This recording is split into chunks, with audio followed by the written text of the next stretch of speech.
આજે તમને દેખાય છે ને, એ મારી જાતને આપેલી ખાસ ગિફ્ટ છે.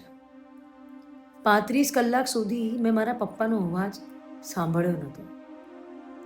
ફાઇલ ફોલ્ડર ખોલીને જોયું તો ખબર પડી મારી પાસે મારા પપ્પાના અવાજનું રેકોર્ડિંગ છે જ નહીં.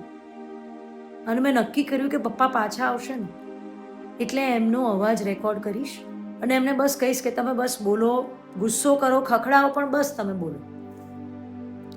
મેં જ એમને મોકલ્યા હતા અલગારીના સ્ટેકેશન પર, કે જ્યાં લોકો પોતાની જાત સાથે જોડાવા માટે જાય છે. પણ પહેલા જ દિવસે અડધા કલાકમાં જ મારા પપ્પાનો ફોન આવી ગયો કે જીનલ, મને ગભરામણ થઈ રહી છે, મને ગરમી લાગી રહી છે, તું મારી પાછા આવવાની ટિકિટ કર. થોડીક વાર માટે હું ડગમગી ગઈ, પણ મેં મન મક્કમ કરીને કીધું કે ના, કારણ કે એકલા રહેતા તો આપણે શીખવું જ પડશે. કોણ જાણે ક્યારે ભગવાન બોલાવીને.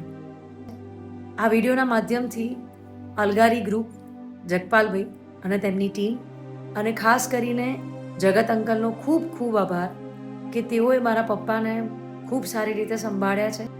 પપ્પા જેવા પાછા આવ્યા ને, હું એમને સીધી લઈ ગઈ અમારો હેન્ડકાસ્ટ કરાવવા માટે. તમને કહું છું, અવાજ નહીં પણ તમારા સ્વજનોની યાદોને પણ સાચવી લેજો.